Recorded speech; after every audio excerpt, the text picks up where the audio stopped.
Price the Lord. സ്നേഹമുള്ളവരെ, അപ്പോൾ ഒരു സംശയമുള്ളത് എങ്ങനെയാ? പ്രേമത്തിലൂടെ ആരംഭിക്കുന്ന ദാമ്പത്യ ജീവിതം, അതിനകത്ത് എന്തെങ്കിലും കുഴപ്പമുണ്ടോ? ഇതാണ്. അതായത് അതിനകത്തുള്ളൊരു കുഴപ്പം എന്താണെന്ന് ചോദിച്ചു കഴിഞ്ഞാൽ, രണ്ട് വ്യക്തികൾ സഹപാഠികളാണെന്ന് വിചാരിക്കുക. സഹപാഠികളായിട്ട് സ്നേഹം ആരംഭിച്ച രണ്ട് വ്യക്തികൾ അവസാനം വരെ സഹപാഠികളാകുമ്പോഴാണ് ശരിയിൽ നിന്ന് ആരംഭിച്ച് ശരിയിലൂടെ പോയി ശരിയിൽ തന്നെ നിൽക്കുന്നത്. സഹപ്രവർത്തകർ എന്നുള്ള ഒരു സ്ത്രീയും പുരുഷനും സഹപ്രവർത്തകരായിട്ട് ആരംഭിച്ച സ്നേഹം ആ സഹപ്രവർത്തകർ എന്നുള്ളതായ രീതിയിൽ മുമ്പോട്ട് പോയി അതിൽ നിലനിൽക്കുമ്പോഴാണ് ശരിയിൽ ആരംഭിച്ച് ശരിയിലൂടെ പോയി ശരിയിൽ തന്നെ നിൽക്കുന്നത്. ഇനി അയൽവക്കക്കാരായിട്ടുള്ള ഒരു സ്ത്രീയും പുരുഷനും ആ അയൽവക്കക്കാര സ്ത്രീയും പുരുഷനും അയൽവക്കം എന്ന രീതിയിൽ ആരംഭിക്കുന്ന സ്നേഹം ആരംഭിച്ച് അതിൽ തന്നെ തുടരുമ്പോഴാണ് ശരിയിൽ ആരംഭിച്ച് ശരിയിലൂടെ പോയി ശരിയിൽ തന്നെ നിൽക്കുന്നത്. ഇനി സഹപ്രവർത്തകരായിട്ടുള്ള രണ്ട് വ്യക്തികൾ, അപ്പോൾ സഹപ്രവർത്തകർ എന്നുള്ളതായ രീതിയിൽ ആരംഭിച്ച ശരിയിൽ നിന്നും ഈ സഹപ്രവർത്തകർ ഭാര്യയും ഭർത്താവും ആകാം എന്ന് ചിന്തിക്കുമ്പോൾ ആ ചിന്തിക്കുന്നതിനകത്ത് വരുന്നൊരു കുഴപ്പം എന്താണെന്ന് വെച്ച് കഴിഞ്ഞാൽ, ശരിയിൽ നിന്ന് ആരംഭിച്ചിട്ട് ഒരു തെറ്റിലേക്ക് പോകാം. ആ തെറ്റിനെ എത്ര ആശീർവദിച്ചാലും അതിനകത്തൊരു കുറവുണ്ട്. എന്താണെന്നറിയോ? അങ്ങനെയുള്ള ബന്ധങ്ങളിൽ ആ ബന്ധം ആരംഭിച്ചപ്പോൾ പറഞ്ഞതായ ചില നുണകളുണ്ട്. ഈ ബന്ധത്തിൽ കുറേ നുണകൾ വന്നിട്ടാണ് അത് അവസാനം ഒരു ആശീർവാദത്തിലേക്ക് പോകുന്നത്. ഇനി പ്രേമബന്ധം അത് വിവാഹത്തിലേക്ക് നയിക്കുമോ? അത് വിവാഹം എന്ന കുദാശ സ്വീകരിച്ചാൽ എങ്ങനെയാണ് അവിടെ അഭിഷേകം ഉണ്ടാകുന്നത്, അനുഗ്രഹം ഉണ്ടാകുന്നത്? അതിന് പ്രധാനമായിട്ടും മനസ്സിലാക്കേണ്ട ഒരു കാര്യം, ഈ പ്രേമബന്ധത്തിലെ പ്രധാനമായിട്ടൊരു കുഴപ്പം, ഏറ്റവും പ്രധാനപ്പെട്ട ഉത്തരവാദിത്തം ഏറ്റെടുക്കേണ്ട കടമയുള്ള ആ ഉത്തരവാദിത്തത്തെയും കടമയെയും ഇവിടെ ഒരു മകനും മകളും തട്ടിയെടുക്കുന്നു എന്നുള്ളതാണ് അതിനകത്തുള്ള അപാകത. എന്താണെന്നറിയാമോ? ഒരു അപ്പനെയും അമ്മയെയും സംബന്ധിച്ചിടത്തോളം അവരുടെ ജീവിതത്തിൽ ദൈവം ആഗ്രഹിക്കുന്ന ഏറ്റവും വലിയൊരു ഉത്തരവാദിത്തം ദൈവം നൽകിയ ഈ മകനും മകൾക്കും പ്രായപൂർത്തിയാകുമ്പോൾ വിവാഹത്തിന് പ്രായപൂർത്തിയാകുമ്പോൾ ഈ അപ്പനും അമ്മയും എന്ത് ചെയ്യണമെന്നറിയാവോ? കർത്താവ് തന്ന മകനെ കർത്താവിൻ്റെ കരങ്ങൾ സമർപ്പിച്ചിട്ട് കർത്താവിനോട് പ്രാർത്ഥിക്കണം. കർത്താവേ, എൻ്റെ മകന് എൻ്റെ മകൾക്ക് ചേർന്ന ഇണയെ തരുമെന്ന് നീ പറഞ്ഞിട്ടുണ്ട്. ഇതാ ഒരു ചേർന്ന ഇണയെ കിട്ടാനായിട്ടുള്ള പ്രായമായിട്ടുണ്ട്, അതിനാൽ നീ കണ്ടുപിടിക്കണം. അങ്ങനെ കർത്താവിനോട് പ്രാർത്ഥിച്ചിട്ട് എൻ്റെ മകന് എൻ്റെ മകൾക്ക് ചേർന്നൊരു ഇണയെ കണ്ടുപിടിക്കാൻ ഞാൻ പല രീതിയിൽ ആലോചിക്കണം. അതായത് എൻ്റെ കുടുംബത്തിനൊരു പശ്ചാത്തലമുണ്ട്, എൻ്റെ മകന് എൻ്റെ മകൾക്കൊരു ക്വാളിഫിക്കേഷനുണ്ട്, ഒരു സൗന്ദര്യമുണ്ട്. ഇങ്ങനെ വ്യത്യസ്തമായ രീതിയിൽ മരണം വരെ ജീവിക്കേണ്ടതായിട്ടുള്ള എൻ്റെ മകന് എൻ്റെ മകൾക്ക് ഏറ്റവും ചേർന്നത് ഏതാണെന്ന് ഈ അന്വേഷണത്തിലൂടെ കർത്താവ് സഹായിച്ച് പലവിധ കാര്യങ്ങളെ ചേർത്ത് വയ്ക്കുമ്പോൾ അന്വേഷണത്തിലൂടെ കണ്ടുപിടിച്ച ഒരു ബന്ധമാണ് വിവാഹമെന്ന കൂദാശയിലൂടെ ആരംഭിക്കുന്നത്. എന്നാൽ ഈ പ്രേമബന്ധങ്ങൾ ഇത്തരത്തിലുള്ളതായിട്ടുള്ള ഒരു അന്വേഷണങ്ങളില്ല. ഇനി പെട്ടെന്ന് തോന്നിയ ഒരു സംസാരത്തിൽ അല്ലെങ്കിൽ നോട്ടത്തിൽ അല്ലെങ്കിൽ പെരുമാറ്റത്തിൽ ആകർഷണത്തിൻ്റെ മുമ്പിൽ ഒരു അഡിക്ഷൻ വരിക. ആ അഡിക്ഷനാണ് പറയണത്, ഈ വ്യക്തി അല്ലാതെ ഞാൻ വേറെ ഒരു വ്യക്തിയെയും കല്യാണം കഴിക്കില്ല, അങ്ങനെ പിടിച്ച പിടിയിൽ നിൽക്കും.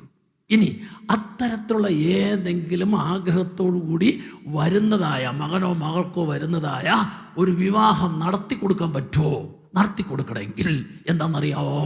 ഇങ്ങനെ ഒരു കാര്യത്തെക്കുറിച്ച് അപ്പനോട് അമ്മയോട് മകനോ മകളോ പറയുമ്പോൾ ആ അപ്പനും അമ്മയും ഈ ബന്ധത്തെക്കുറിച്ച് അന്വേഷിച്ചപ്പോൾ അതെ, കുഴപ്പമില്ല, നടത്താം എന്ന് അപ്പൻ്റെയും അമ്മയുടെയും ആശീർവാദം അതിനകത്തുണ്ടെങ്കിൽ ആ ആശീർവാദത്തെ ദൈവം ആശീർവദിക്കും.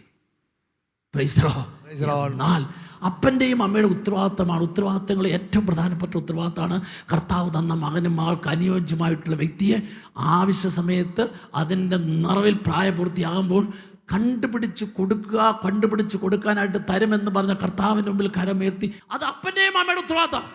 അപ്പോൾ ഈ അപ്പൻ്റെയും അമ്മയുടെയും ഉത്തരവാദിത്തത്തെ മകനോ മകളോ പ്രേമബന്ധത്തിലൂടെ തട്ടിയെടുക്കുമ്പോൾ ആ തട്ടിയെടുക്കുന്നതിനകത്ത് ഇവരുടെ ഉത്തരവാദിത്തത്തിൽ ഒരു കൈകടത്തലാണ്. ഇനി ആ ഉത്തരവാദിത്തത്തിൽ കൈകടത്തത്തിലാണെങ്കിലും അവിടെ അപ്പനും അമ്മയും ആശീർവദിച്ചാൽ ആശീർവാദത്തിൽ ദൈവത്തിൻ്റെ ആശീർവാദം ഉണ്ടാവും.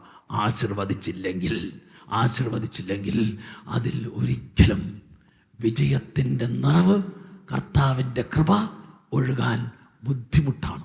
Price the Lord. ഉണ്ടായില്ല എന്ന വാക്ക് ഞാൻ ഉപയോഗിച്ചിട്ടില്ല, ബുദ്ധിമുട്ടാണ്. Price the Lord. ഹല്ലേലൂയ. സ്നേഹമുള്ളവരെ, കുറച്ച് നാളുകൾക്ക് മുമ്പ് ഒരു മകളെയും കൊണ്ട് അമ്മ എൻ്റെ അടുക്കൽ വരാൻ കാരണം, ഈ മകള് നേഴ്സായിട്ടുള്ള മകളാണ്, നേഴ്സിംഗ് ജോലി ചെയ്യുന്നവളാണ്. അവൾ കേരളത്തിലെ പ്രധാനപ്പെട്ട ഒരു ഹോസ്പിറ്റൽ നേഴ്സായിട്ട് ജോലി ചെയ്യുന്നു. ആ നേഴ്സായിട്ട് ജോലി ചെയ്യുന്ന ഹോസ്പിറ്റലിലെ ആംബുലൻസ് ഓടിക്കുന്ന അക്രൈസ്തവനായിട്ടുള്ള ഒരു വ്യക്തിയുമായിട്ട് പ്രണയബന്ധത്തിലായി. അങ്ങനെ പ്രണയത്തിലായ അവർ വീട്ടിൽ കാര്യം പറഞ്ഞപ്പോൾ വീട്ടുകാർക്ക് എന്തെന്നില്ലാത്ത ബുദ്ധിമുട്ടായി, സമ്മതിക്കാനായിട്ട് ബുദ്ധിമുട്ട്.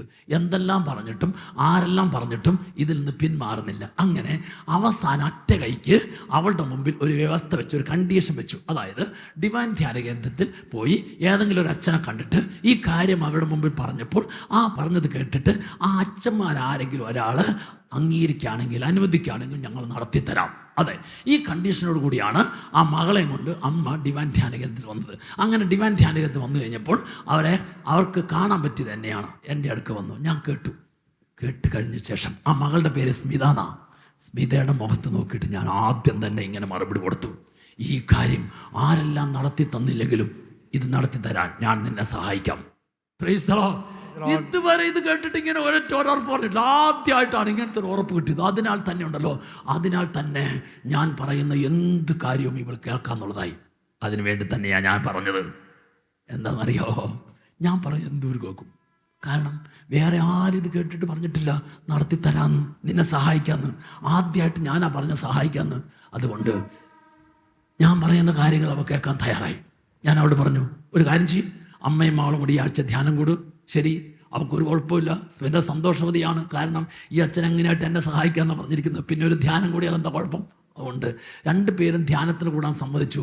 ധ്യാനം കൂടാനായിട്ട് ധ്യാന ഹോളിലേക്ക് പോകുന്നതിന് മുമ്പ് സ്മിതയോട് ഞാൻ പറഞ്ഞു, മോളെ നീ ഒരു കാര്യം ചെയ്യണം. അതായത് നീ ഇങ്ങനെ ചിന്തിക്കണം, ഇത് കർത്താവ് എനിക്ക് തന്ന ബന്ധമാണോ?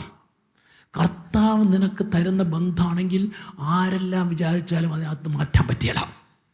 അപ്പം നീ ചിന്തിക്കുന്നത് കർത്താവ് എനിക്ക് തരുന്ന ബന്ധമാണോ? കർത്താവ് എനിക്ക് തരുന്ന ബന്ധമാണ്, ആരും വിചാരിച്ചാലും മാറ്റാൻ പറ്റിയല്ല. ഇനി കർത്താവ് തരുന്ന ബന്ധമല്ലെങ്കിൽ ആരെല്ലാം വിചാരിച്ചാലും നടത്തി തരാനും പറ്റിയല്ല. അതുകൊണ്ട് നീ കർത്താവിൻ്റെ മുമ്പിൽ ഈ ആഴ്ച ധ്യാനം കൂടുമ്പോൾ പ്രാർത്ഥിക്കേണ്ടത്, കർത്താവേ നീ തരുന്നതാണെങ്കിൽ സന്തോഷത്തോടെ സ്വീകരിക്കാൻ, നീ തരാത്തതാണെങ്കിൽ ബുദ്ധിമുട്ടുണ്ടെങ്കിലും വിടാൻ അതിനുള്ള ശക്തി എനിക്ക് ഈ ആഴ്ചയിലെ ധ്യാനത്തിലൂടെ തരണം. സ്നേഹമുള്ളവരെ, ഞാൻ അമ്മേനെ ധ്യാനത്തിലേക്ക് വിട്ടു. എന്നിട്ട് എനിക്കറിയാം ഞാൻ ഏറ്റെടുത്തിരിക്കുന്ന ചെയ്യാൻ പോകുന്ന കാര്യം ഒരിക്കലും എൻ്റെ ബുദ്ധി കൊണ്ടോ ചിറമുണ്ടോ സൂത്രം കൊണ്ടോ നടക്കില്ലെന്ന് എനിക്കറിയാം. അതുകൊണ്ട് ഞാൻ എന്ത് ചെയ്യുന്ന അറിയാമോ, ഞാൻ അന്ന് മുതൽ ആഴ്ചയിലെ ധ്യാനത്തിൻ്റെ ഓരോ ദിവസവും ഞാൻ അർപ്പിക്കുന്ന വിശുദ്ധ കുർബാന ഈശോയുടെ തിരുരക്തം ഉൾക്കൊള്ളുന്ന കാസ ഇങ്ങനെ ഉയർത്തിപ്പിടിക്കുമ്പോൾ ആ ഉയർത്തിയ കാസയിൽ ഈ സ്മിതയെ സമർപ്പിക്കും. ഈശോയെ നീ എങ്ങനെയായിട്ട് സഹായിക്കണം, നീ വിചാരിച്ചാൽ മാത്രമേ ഈ കെട്ടൊന്ന് അഴിക്കാൻ പറ്റുള്ളൂ. അതുകൊണ്ട് നിൻ്റെ ശക്തമായിട്ടുള്ള ഇടപെടുണ്ടാവണം. ഞാനിങ്ങനെ ഓരോ ദിവസത്തെയും വിശുദ്ധ കുർബാനയിൽ ഈശോയുടെ തിരുരക്തത്തിൽ സമർപ്പിച്ച് പ്രാർത്ഥിക്കാനായിട്ട് തുടങ്ങി. സ്നേഹമുള്ളവർ, ധ്യാനം കഴിഞ്ഞ് സ്മിതയും അമ്മയും കൂടെ വന്നു. എനിക്ക് മനസ്സിലായി ആദ്യത്തെ ധ്യാനത്തിൽ കാര്യമായിട്ടൊന്നും കിട്ടിയിട്ടില്ലെന്ന്. പക്ഷേ ഞാൻ പറഞ്ഞൊരു വാക്ക് അവിടെ ഉള്ളിലുണ്ട്, ആരെല്ലാം സഹായിച്ചില്ലെങ്കിലും ഞാൻ നിന്നെ ഇത് നടത്തി തരാൻ സഹായിക്കാം. അപ്പം ഞാൻ പറഞ്ഞു, അമ്മ വേണമെങ്കിൽ ധ്യാനം കഴിഞ്ഞിട്ട് പൊക്കൂ, സ്മിത ഒരാഴ്ചയും കൂടെ ധ്യാനം കൂടണം. കുഴപ്പമില്ല. അവൾ രണ്ടാമത്തെ ആഴ്ച ധ്യാനം കൂടാൻ പോയി. ആദ്യം പറഞ്ഞ കാര്യം ഞാൻ ഒന്നും കൂടെ ആവർത്തിച്ചു. ഈ രണ്ടാമത്തെ ധ്യാനത്തിലും നീ ചിന്തിക്കണം, കർത്താവ് തന്നതാണെങ്കിൽ തരുന്നതാണെങ്കിൽ ആരെല്ലാം വിചാരിച്ചാലും മാറ്റാൻ പറ്റിയല്ല. കർത്താവ് തരാത്തതാണെങ്കിൽ നീ എത്ര വിചാരിച്ചാലും നടക്കില്ല. അതുകൊണ്ട് ഇത് കർത്താവ് തരുന്നതാണോ, ആശീർവദിക്കുന്നതാണോ, അനുവദിക്കുന്നതാണോ, ഈശോയുടെ കരങ്ങളിൽ കൊടുത്ത് രണ്ടാമത്തെ ആഴ്ചയിലെ ധ്യാനത്തിൽ നീ പ്രാർത്ഥിക്കണം. ഞാൻ എൻ്റെ പ്രാർത്ഥന തുടർന്നു. സ്നേഹമുള്ളവേ, രണ്ടാമത്തെ ആഴ്ചയിലെ ധ്യാനത്തിൽ അവൾ സംബന്ധിച്ചുകൊണ്ടിരിക്കുമ്പോൾ ആന്തരിക സൗഖ്യ ആരാധന നടന്നുകൊണ്ടിരിക്കുക. ഈ ആന്തരിക സൗഖ്യ ആരാധന ഇവിടെ നന്നായിട്ട് ഈശോയുടെ കരങ്ങളിലേക്ക് ഈ ആഗ്രഹത്തെയും ഇഷ്ടത്തെയും താല്പര്യത്തെല്ലാം കൊടുത്ത് അങ്ങനെ യേശുവിനെ സ്തുതിച്ച് പ്രാർത്ഥിച്ചുകൊണ്ടിരിക്കുക, യേശുവിനെ വിളിച്ച് പ്രാർത്ഥിച്ചുകൊണ്ടിരിക്കുക. അങ്ങനെ അവൾ പ്രാർത്ഥിച്ചുകൊണ്ടിരിക്കുമ്പോൾ സ്നേഹമുള്ളവരെ, അവൾ കാണുകയാണ് അവളുടെ നേർക്ക് ഇങ്ങനെ ഈശോയുടെ കരം നീണ്ടുവരുന്നു. ഈശോയുടെ കരം നീണ്ടു വരുന്ന കരത്തിൽ അവൾ വേണമെന്ന് പറയുന്ന, വിവാഹം നടത്തണമെന്ന് പറയുന്ന ആ ചെറുക്കൻ്റെ മുഖം വളരെ കൃത്യമായിട്ട് ഇങ്ങനെ കാണുകയാണ്. അങ്ങനെ കാണിച്ചിട്ട് ഉടനെ അടുത്ത സ്ക്രീനിൽ അവൾ കാണുകയാണ്, ഈ ചെറുക്കനുമായിട്ടുള്ള വിവാഹബന്ധം നടന്നു കഴിഞ്ഞാൽ പിന്നീട് കാണുന്നത് ഓരോന്നും ജീവിതത്തിലെ തകർച്ചകളും നഷ്ടങ്ങളുമാണ്. ഇതാ അവൾ അങ്ങനെ ഇത് കണ്ടു കഴിഞ്ഞപ്പോൾ സ്നേഹമുള്ളവരെ, ആരാധനയുടെ സമയത്ത് അവൾ അറിയാതെ അലറി വിളിച്ചു, യേശുവേ എന്ന് വിളിച്ചോ. അപ്പോൾ അതിനകത്തൊരു വിടുതൽ അവൾ കിട്ടി. ഇതാ വീണ്ടും അവൾ തിരുവോസ്തിയിലേക്ക് നോക്കിക്കഴിഞ്ഞപ്പോൾ ഈശോ വീണ്ടും കരം നീട്ടുകയാണ്. അങ്ങനെ കരം നീട്ടുമ്പോൾ ആ നീട്ടിയ കരത്തിൽ ഒരു വ്യക്തിയെ കാണുന്നു, ഒരു പുരുഷനെ കാണുന്നു. മുഖം വ്യക്തമല്ല. ആ മുഖം വ്യക്തമല്ലാത്തതിന് ആ കരത്തിൽ ഇങ്ങനെ യേശു പിടിച്ചിരിക്കുന്ന ആ വ്യക്തിയെ പിടിച്ചിരിക്കുന്ന കരത്തിൽ നല്ല പ്രകാശമുണ്ട്, പ്രഭയുണ്ട്, ചൈതന്യമുണ്ട്. എന്നിട്ട് ഈ വ്യക്തിയുമായിട്ടുള്ള ജീവിതം നീ ആരംഭിച്ചാൽ പിന്നെ അവൾ കാണുന്നത് അതിലൂടെ ലഭിക്കുന്ന ചില ഉയർച്ചയും അനുഗ്രഹവും ആനന്ദവും സന്തോഷമൊക്കെയാണ്. സ്നേഹമുള്ളവരെ, ആരാധന കഴിഞ്ഞപ്പോൾ അവൾ ഒരു കാര്യം തീരുമാനിച്ചു. ഞാൻ കണ്ടുപിടിച്ചത് കർത്താവ് അനുവദിക്കുന്നതല്ല.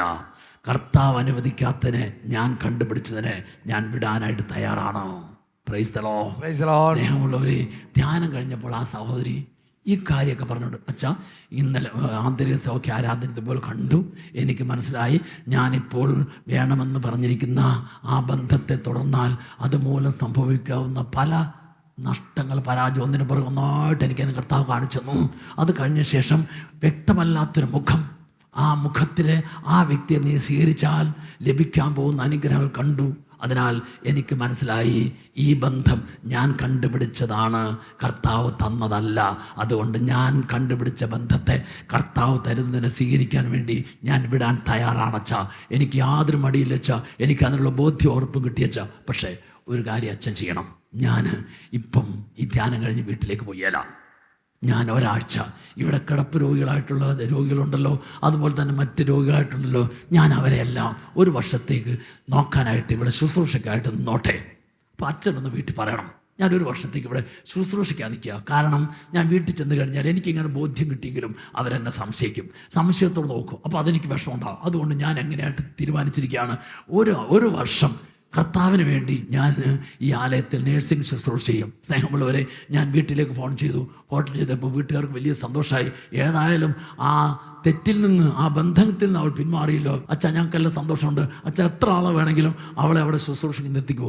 സ്നേഹമുള്ളവരെ, ആ മകള് ഈ ധ്യാന മന്ദിരത്തിൽ കിടപ്പ് രോഗികളായിട്ടുള്ളവർ, അങ്ങനെ പല വിധത്തിലുള്ള രോഗികളായിട്ട് വരുന്നവരെ അവരെ ശുശ്രൂഷിക്കാനും അവർക്ക് ആവശ്യമായുള്ള കാര്യങ്ങൾ ചെയ്തു കൊടുക്കാൻ തുടങ്ങി. അങ്ങനെ ഓരോ ആഴ്ചകളിലും ധ്യാനം കഴിഞ്ഞ് തിരിച്ചു പോകുന്ന രോഗികളും അവരുടെ കൂടെയുള്ള വ്യക്തികളും പറയുന്നൊരു കാര്യമുണ്ട്, അച്ഛാ നമ്മുടെ ഈ ധ്യാന മന്ദിരത്തിന് ആ സ്മിത എന്ന് പറയുന്ന നേഴ്സ് പെങ്കൊച്ചില്ലേ, അവർ വലിയൊരു അനുഗ്രഹം അച്ഛാ. ഞങ്ങളോട് എത്ര സ്നേഹത്തോടെ, എത്ര നല്ല രീതിയിലാണ് പെരുമാറിയത്, എന്ത് കാര്യം ചോദിച്ചാലും എത്ര നല്ല രീതിയിലാണ് ചെയ്തിരുന്നത്. സ്നേഹമുള്ളവരെ, ഓരോ ആഴ്ചയിലും ധ്യാനം കഴിഞ്ഞ് പോകുന്ന രോഗികളായിട്ടുള്ളവർ, അവരുടെ കൂടെ നിൽക്കുന്നവർ ഈ സ്മിതയെക്കുറിച്ച് നല്ലത് പറയാനായിട്ട് തുടങ്ങി. ഇവിടെ അവരുടെ ശുശ്രൂഷ ഒരു വർഷം പൂർത്തിയാകുന്നതിന് മുമ്പ് ഈ സ്മിതയ്ക്ക് ഇംഗ്ലണ്ടിൽ ഡോക്ടറായിട്ട് നല്ലൊരു ഹോസ്പിറ്റലിൽ ജോലി ചെയ്യുന്ന ഒരു വ്യക്തിയുമായിട്ടുള്ള വിവാഹാലോചന വന്നു. അത് കർത്താവ് ഒരുക്കിയതാണെന്ന് മനസ്സിലായി. അങ്ങനെ ആ ഡോക്ടറുമായിട്ടുള്ള വിവാഹം നടന്നു. ഇന്ന് ഇംഗ്ലണ്ടിൽ, UK-യിൽ നല്ലൊരു ഹോസ്പിറ്റലിൽ ഭർത്താവ് ഡോക്ടറായിട്ട് സേവനം ചെയ്യുന്നു, ഭാര്യ നേഴ്സായിട്ട് ജോലി ചെയ്യുന്നു. അനേകർക്ക് മാതൃക നൽകിക്കൊണ്ട് ദൈവ ശുശ്രൂഷയുടെ ചൈതന്യത്തിൽ കുടുംബജീവിതം നയിക്കുന്ന ഒരു ഭാര്യയും ഭർത്താവും. നല്ലൊരു കയ്യടി കൊടുത്ത് കർത്താവിനെ ഓർക്കണം, ഏത് വ്യക്തിക്കും ചേർന്നൊരു ഇണയെ കർത്താവ് തരും.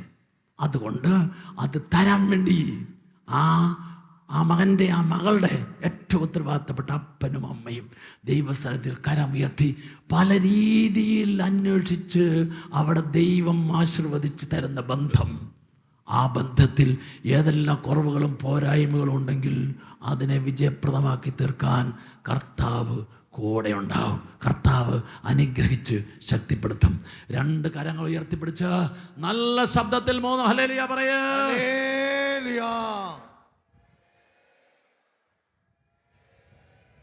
നല്ലൊരു കയ്യടി കൊടുത്ത് കർത്താവിനെ മഹത്വപ്പെടുത്തിക്കുക. ശക്തമായി നന്നായിട്ട് കൈയടിച്ച് പ്രൈസ് ദി ലോർഡ്. ഇനി നോട്ട് ബുക്കിൽ 2ാമത്തെ പോയിന്റ് എഴുതി വെച്ചോ. 2ാമത്തെ പോയിന്റ്, ദാമ്പത്യ ജീവിതം വിജയപ്രദമായി തീരണമെങ്കിൽ കൃപയുടെ നിറവിൽ ജീവിക്കുന്ന ജീവിതമാകണം. കൃപയുടെ നിറവിൽ ജീവിക്കുന്ന ജീവിതമാകണം. മത്തായിയുടെ സുവിശേഷം 19 അധ്യായം 3 മുതൽ 11 വരെയുള്ള തിരുവചനങ്ങളിൽ അവിടെ ഈശോ ഭാര്യ ഭർത്തൃബന്ധത്തെക്കുറിച്ചും അതിൻ്റെ ശ്രേഷ്ഠതയെക്കുറിച്ചും മഹനീയതയെക്കുറിച്ചൊക്കെ ഈശോ ശിഷ്യന്മാരെ പഠിപ്പിച്ചു. കേട്ടുകൊണ്ടിരുന്ന ശിഷ്യന്മാർ ഈശോയോട് ചോദിച്ചത് ഇങ്ങനെയാണ്: ഭാര്യ ഭർത്തൃബന്ധം ഇത്തരത്തിലുള്ളതാണെങ്കിൽ വിവാഹം ചെയ്യാതിരിക്കുന്നതല്ലേ നല്ലത് എന്ന് ചോദിച്ച ശിഷ്യന്മാരോട് യേശു പറഞ്ഞു, അതേ മക്കളെ, ചെയ്യാതിരിക്കുന്നതാണ് നല്ലത് എന്ന് പറഞ്ഞു. ഇല്ല. ഈശോ കൊടുത്തൊരു ഉത്തരം. ആ ഉത്തരമാണ് മത്തായിയുടെ സുവിശേഷം 19 അധ്യായത്തിൻ്റെ 11 തിരുവചനം. കൃപ ലഭിച്ചവർക്കല്ലാതെ മറ്റാർക്കും ഈ ജീവിതം പറ്റിയായിരുന്നു. കൃപ ലഭിച്ചവർക്കല്ലാതെ. അപ്പോൾ ഇവിടെ ഇരിക്കുന്ന വിവാഹം എന്ന കൂദാശയിലൂടെ ദാമ്പത്യ ജീവിതം ആരംഭിച്ച ഓരോ ഭർത്താവും ഭാര്യയും മനസ്സിലാക്കണം, എന്തുകൊണ്ട് കർത്താവ് നിനക്ക് ഈ ജീവിതം തന്നു. ഈ ജീവിതം എല്ലാവർക്കും ഉള്ളതല്ല. ഈ ജീവിതം കൃപ നിറഞ്ഞവർക്കുള്ളതാണ്. നിന്നെ എന്തുകൊണ്ട് ഒരു ഭർത്താവാൻ, ഒരു ഭാര്യയാകാൻ കർത്താവ് തെരഞ്ഞെടുക്കാൻ കാരണം, സഹോദര സഹോദരി, നിന്നിൽ ദൈവത്തിന്റെ കൃപ നിറഞ്ഞത് ദൈവം കണ്ടതുകൊണ്ടാ. ഹല്ലേലൂയ. അടുത്തത് എഴുതി വെച്ചോ. എന്താ ദൈവത്തിന്റെ കൃപ എന്ന് പറഞ്ഞാൽ? ദൈവത്തിന്റെ കൃപ എന്ന് പറഞ്ഞാൽ ദൈവീകത മുകളിൽ നിന്ന് വരുന്നു. ദൈവിക സ്വഭാവം, ദൈവിക നന്മ, ദൈവിക ഗുണം. ഈ ദൈവികത മാനുഷികതയിൽ നിറഞ്ഞു. മനുഷ്യന്റെ കുറവിലും പോരായ്മയിലും ബലഹീനതയെല്ലാം ഈ ദൈവികത നിറഞ്ഞ്, ഈ ദൈവികത മാനുഷികതയെ ദൈവികതയാക്കി മാറ്റുന്നു. മാനുഷികമായ കുറവുകളെയും പോരായ്മകളെയും എല്ലാം ദൈവികത നിറഞ്ഞ് ഈ ദൈവികത കൊണ്ട് മാനുഷികതയെ ദൈവികതയാക്കി മാറ്റുന്നു. അതാണ് വിവാഹമെന്ന കൂദാശയിലൂടെ ഒരു സ്ത്രീയെയും പുരുഷനെയും കർത്താവ് കൂട്ടി യോജിപ്പിക്കുമ്പോണ്ടോ ഈ ഭർത്താവിലെ കുറവ് ഭാര്യയിലെ നിറവ് കൊണ്ട്, ഭാര്യയിലെ കുറവ് ഭർത്താവിലെ നിറവ് കൊണ്ട് കർത്താവ് നിറച്ച് അതിനെ രണ്ടിനെയും എന്നും എപ്പോഴും ചേർന്ന് നിൽക്കാൻ തക്ക വിധത്തിൽ അവിടുന്ന് കൂട്ടി യോജിപ്പിച്ച് നയിക്കും. ഇങ്ങനെ നയിക്കാനായിട്ട് നിന്നിൽ ദൈവത്തിൻ്റെ കൃപ ദൈവം കണ്ടത് കൊണ്ടാണ് മോനെ മോളെ നിനക്ക് ഈ ജീവിതം തന്നത് എന്ന് നീ തിരിച്ചറിയണം. അങ്ങനെ ദൈവത്തിൻ്റെ ഒരു വലിയ ഔദാര്യമായി തന്നതാണെങ്കിൽ ഈ ഭാര്യയും ഭർത്താവ് എന്ത് ചെയ്യണമെന്നറിയാവോ? ഈ ഭാര്യയും ഭർത്താവും ദൈവം കണ്ട, കർത്താവ് കൂട്ടി യോജിപ്പിച്ച ആ കൃപയുണ്ടല്ലോ, ആ കൃപ ചോർന്നു പോകാതിരിക്കാൻ ശ്രദ്ധിക്കണം. ആ കൃപ നഷ്ടപ്പെട്ടു പോകാതിരിക്കാൻ ശ്രദ്ധിക്കണം. ഹല്ലേലൂയ. ചിലപ്പോൾ നമ്മുടെ നാട്ടിലൊക്കെ ഇങ്ങനെ ഒരു പറച്ചിലുണ്ട്. എന്താണെന്നറിയാമോ? എങ്ങനെ നോക്കിയിട്ടും ഈ മകൻ ശരിയാകുന്നില്ല. അപ്പം നാട്ടുകാർ, അയൽവക്കംകാർ, സ്നേഹിതർ അപ്പനോടും അമ്മയോടും പറയും, അവനെ ഒന്ന് പിടിച്ച് പെണ്ണ് കെട്ടിച്ച് നോക്കുക, അപ്പം ശരിയാകുന്നു. പറച്ചില്ലാത്തൊരു കാര്യമുണ്ടെങ്കിലും അതിനകത്തൊരു സത്യമുണ്ട്. എന്താണെന്നറിയാമോ? അതായത് പെണ്ണ് കെട്ടണമെങ്കിൽ, വിവാഹം കഴിക്കണമെങ്കിൽ, ആ കൂദാശ സ്വീകരിക്കണമെങ്കിൽ കൃപ വേണം. അപ്പോൾ ആ പെണ്ണ് കെട്ടിച്ച് കഴിയുമ്പോൾ ആ പെണ്ണിലുള്ള കൃപയുണ്ടല്ലോ, ആ പെണ്ണിലുള്ള കൃപ ഈ പുരുഷനിലേക്ക്, ഈ ഭർത്താവിലേക്ക് ഒഴുകുമ്പോൾ ഉണ്ടല്ലോ, അവൻ്റെ ചില കുറവുകളും പോരായ്മകളൊക്കെ ഈ ഭാര്യയിലെ കൃപയുടെ നിറവ് കൊണ്ട് ഇല്ലാതാക്കാൻ പറ്റുന്നു. ഇത് മനസ്സിലാക്കിക്കൊണ്ടൊന്നും അല്ല പറയുന്നെങ്കിലും അതിനകത്ത് ഒരു വലിയ യാഥാർത്ഥ്യം കിടപ്പുണ്ടെന്ന് ഞാൻ പറഞ്ഞത്. എന്താണെന്നറിയോ?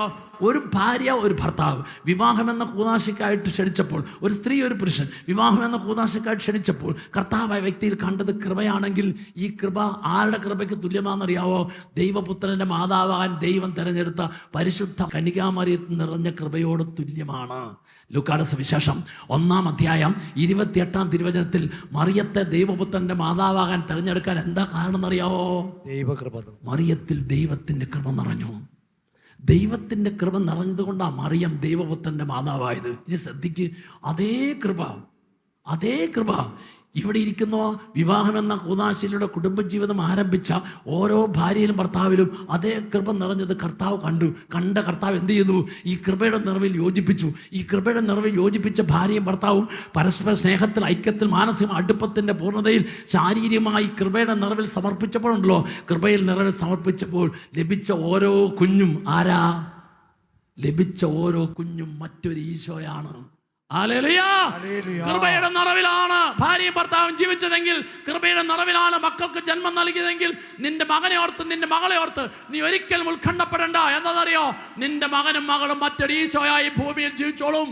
ഈ മകനും മകളും കൃപയുടെ നിറവിലാണ് ജീവിച്ചതെങ്കിൽ, ദൈവകൃപയുടെ നിറവിൽ ജീവിക്കുന്ന ഭാര്യയും ഭർത്താവിനെയും അപ്പനെയും അമ്മയെയും കണ്ടാണ് ഈ മക്കൾ വളരുന്നതെങ്കിൽ, ലോകം ഏതെല്ലാം രീതിയിൽ പൊക്കോട്ടെ, അവിടെ ഒന്നും നിന്റെ മകനെ നിന്റെ മകളെ ഈ ലോകത്തിന്റെ ശക്തിക്ക്, പാപത്തിന്റെ ശക്തിക്ക്, സാത്താന്റെ ശക്തിക്ക് തൊടാൻ പറ്റിയല്ല. എന്താ തൊടാൻ പറ്റാത്തതിന് കാരണം? ഈ കുഞ്ഞിന് ജന്മം നൽകിയത് ഭാര്യയും ഭർത്താവും കൃപയുടെ നിറവിലാണ്. ഈ മകനും മകളും കണ്ടുപഠിക്കുന്നത് കൃപയുടെ നിറവിൽ ജീവിക്കുന്ന അപ്പനെയും അമ്മയാണ്. ഈ കൃപയുടെ നിറവിൽ ജീവിക്കുന്ന അപ്പനെയും അമ്മയും കണ്ടുപഠിക്കുമ്പോൾ ആ മക്കൾക്ക് ഒരിക്കലും ലോകത്തിൻ്റെ പാപത്തിൻ്റെ ദുശീലത്തിൻ്റെ വഴിയിലൂടെ പോകാൻ പറ്റിയില്ല. നിന്റെ മകൻ നിന്റെ മകള് അങ്ങനെ പോകുന്നുണ്ടെങ്കിൽ, സഹോദര സഹോദരി, അതിൻ്റെ കുഴപ്പക്കാരൻ നീയാണ്, നിന്റെ ഭാര്യയാണ്, നിന്റെ ഭർത്താവാണ്, നിങ്ങളാണ്. അതുകൊണ്ട് എന്ത് ചെയ്യണം? അവരിലേക്ക് നോക്കി ശരിയായില്ലെന്ന് പറയുന്നതിന് മുമ്പ് നീ ചിന്തിക്കണം, കൃപയുടെ നിറവിലാണോ ഞങ്ങൾ ജീവിക്കുന്നത്? ഇന്നലകളിൽ കൃപ ചോർന്നു പോയോ? കൃപ നഷ്ടപ്പെട്ടോ? അങ്ങനെ ചോർന്നു പോയ, നഷ്ടപ്പെട്ട, കുറഞ്ഞു പോയ മുഴുവൻ ദൈവത്തിൻ്റെ കൃപയും ഈ ധ്യാനത്തിലൂടെ തിരിച്ചു പിടിക്കണം. നിങ്ങളുടെ ജീവിതത്തിലും നിങ്ങളുടെ വഴികളിലും ഒരു വലിയ കൃപയുടെ നിറവ് തിരിച്ചു പിടിച്ച് ജീവിക്കാൻ സാധിക്കണം. എങ്കിൽ നിന്റെ ദാമ്പത്യ ജീവിതം ഇന്ന് മുതൽ കർത്താവ് വിജയത്തിൻ്റെയും അനുഗ്രഹത്തിൻ്റെ ജീവിതമാക്കി മാറ്റും. ഹല്ലേലൂയ. 1 കൊരിന്ത്യർ 15:10 1 കൊരിന്ത്യർ 15:10 പൗലോസ് ശ്ലീഹ പറയാണ്, ഞാൻ എന്തായിരിക്കുന്നു അത് ദൈവത്തിന്റെ കൃപയാണ്. ഹല്ലേലൂയ. ഞാൻ എന്തായിരിക്കുന്നു അത് ദൈവത്തിന്റെ കൃപയാണ്. ഇവിടെ ഇരിക്കുന്ന ഓരോ ഭാര്യയ്ക്കും ഭർത്താവിനും പറയാൻ സാധിക്കട്ടെ, ദൈവത്തിന്റെ കൃപയാണ് ഞങ്ങൾ ഏറ്റവും സ്നേഹത്തോടെ സന്തോഷത്തോടെ ജീവിക്കുന്നത്. നിന്റെ ആ ജീവിതത്തിൽ കുറവുകളും പോരായ്മയുണ്ടോ? എവിടെയോ കൃപ ചോർന്നു, എവിടെയോ കൃപ കുറഞ്ഞു, എവിടെയോ കൃപ നഷ്ടപ്പെട്ടു. ആ കൃപയുടെ നിറവിലേക്ക് തിരിച്ചു വരണം. ഹല്ലേലൂയ. അതുകൊണ്ട് കർത്താവിൻ്റെ വചനം പറയും, ഹെബ്രായ ലേഖനം 12:15 ഹെബ്രായ ലേഖനം 12:15 സഹോദര സഹോദരി, എപ്പോഴും ശ്രദ്ധിക്കണം, ദൈവകൃപ ആർക്കും നഷ്ടപ്പെടാതിരിക്കാൻ ശ്രദ്ധിക്കുവിൻ. Praise the Lord.